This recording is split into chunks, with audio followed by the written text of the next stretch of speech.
Hi everybody, this is Charles from GMAT Ninja, and as you may know, nearly every MBA program in the world now accepts either the GMAT or the GRE for MBA admissions. So what we're going to try to do today is to help you make that decision of whether you want to take the GMAT or the GRE. Now, just a friendly warning, we don't have great information right now about how MBA programs use the GRE in admissions, so a lot of what we're going to be talking about is a little bit speculative and is very much subject to change over time. Before we say anything else, if you can get an elite GMAT score, you absolutely want to apply to MBA programs with that GMAT score. MBA programs have a long history with the GMAT and they know exactly what those scores mean. So if you're above the averages for the schools that you're interested in, that's it. No decision to be made. Don't even think about taking the GRE. Stick with the GMAT and you can stop watching this video no matter how beautiful you think I am. Now for everybody else, what does a GRE have to offer you and why might you want to take it instead of the GMAT? One of the things our students say to us all the time is that the GRE quantitative section feels much easier than the GMAT. A couple reasons for this. First of all, there's much less crap to study on the GRE. The domain of quantitative topics is much narrower. You're not going to be getting into really intense rate problems or number properties questions, for example. Those topics show up on the GRE, but in much less detail. There's also no data sufficiency on the GRE. The second factor is simply that the GRE's questions feel much more straightforward. On the GMAT, it always feels like a puzzle. It feels like the test is out to trick you. If you don't believe me, try taking a practice test for both the GMAT and the GRE, and you'll feel the difference immediately. Another reason our students tell us they enjoy taking the GRE is that the time management is totally different on the GRE than it is on the GMAT. On the GMAT, you have to answer every question in order, and you can't answer the next question until you've answered the previous. On the GRE, you get 20 questions in a block, and you can skip around as much as you'd like. Now, this is especially game-changing on quant, because when you get that feeling you're staring at a quant question and you know the topic, but you can't quite figure out what to do, you could easily paralyze and spend 2 minutes, 5 minutes, 8 minutes on that question, battling it into the ground. On the GRE, all you need to tell yourself is, look, I can guess on this question for now, I can leave it blank. Just knowing that you can skip questions and you can always come back to them puts a lot of test takers' minds at ease and allows them to manage their time much better and get a much better result. You also have that benefit of the time management on the verbal section of the GRE. Now, a bigger difference between the two verbal sections is that on the GRE, half of your questions are vocabulary based and the other half are reading based, while on the GMAT, about a third of your questions are rooted in grammar and the other 2/3 are reading based. I can't say that one of those is easier or fundamentally better than the other. It's just a question of which one of those things you prefer. If you think you're better at vocabulary, maybe the GRE is a better bet for you. If you feel more comfortable with the grammar, then maybe the GMAT's a better bet for you, at least on the verbal side. Okay, so now you might have a sense of which of the two exams you might prefer in terms of that test day experience. So now you're probably wondering, what's a good score for the GRE if you're applying to elite MBA programs? The bad news is we don't have great information. There's not a lot of data published on GRE scores. We're filming this in late 2019, and I want to emphasize that at this point, it's really kind of the Wild West when it comes to GRE scores and MBA admissions. I think that elite MBA programs are still figuring out how to think about GRE scores, and their preferences really aren't totally clear to us yet.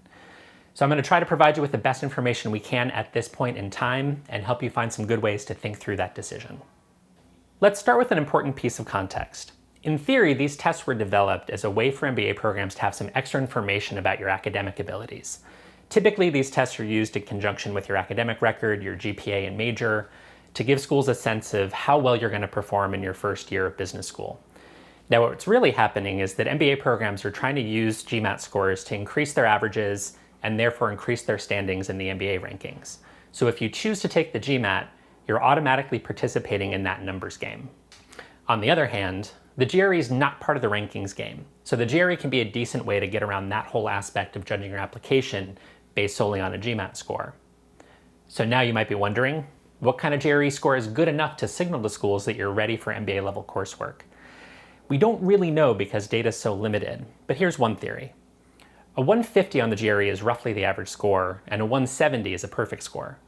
So you can think of 160 as psychologically a natural dividing line between good test takers and great test takers. So at the very least, in the mind of somebody who's not super familiar with his GRE scores, they might think that if you're above 160, you're probably ready for MBA level coursework. So, if you know that you can't get a super elite GMAT score, a good target for you on the GRE would be to get as far above 160 on both sections as you can.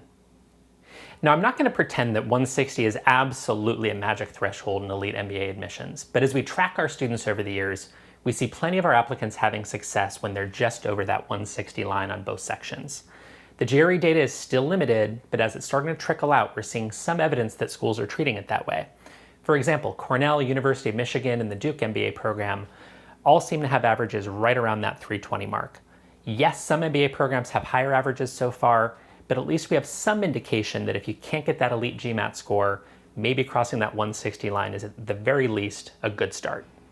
Okay, so a question I get all the time is, what about this GRE-GMAT converter tool that's up on the ETS website?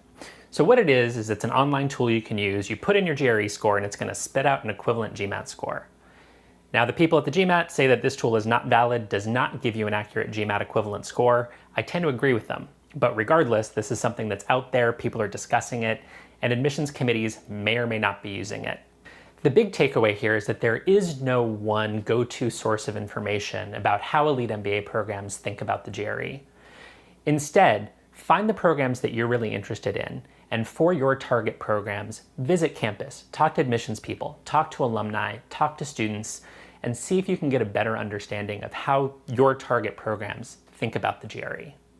Okay, so to wrap up, when you're trying to decide whether to take the GMAT or GRE for MBA admissions, the bottom line is, if you can get an elite GMAT score, don't think twice about it. Take the GMAT, don't even think about the GRE. Now, for everybody else, if you're thinking about the GRE, spend some time getting to know those differences between the GRE and the GMAT, get comfortable with the test, and shoot for at least a 160 if you want to be competitive at top MBA programs. And remember, the landscape is changing very quickly when it comes to the ways the GRE is used in MBA admissions, and nothing replaces the value of visiting campuses and getting as much information as you can. Okay, that's it for this video. I hope you found this helpful. I'm Charles from GMAT Ninja. Thank you so much for watching.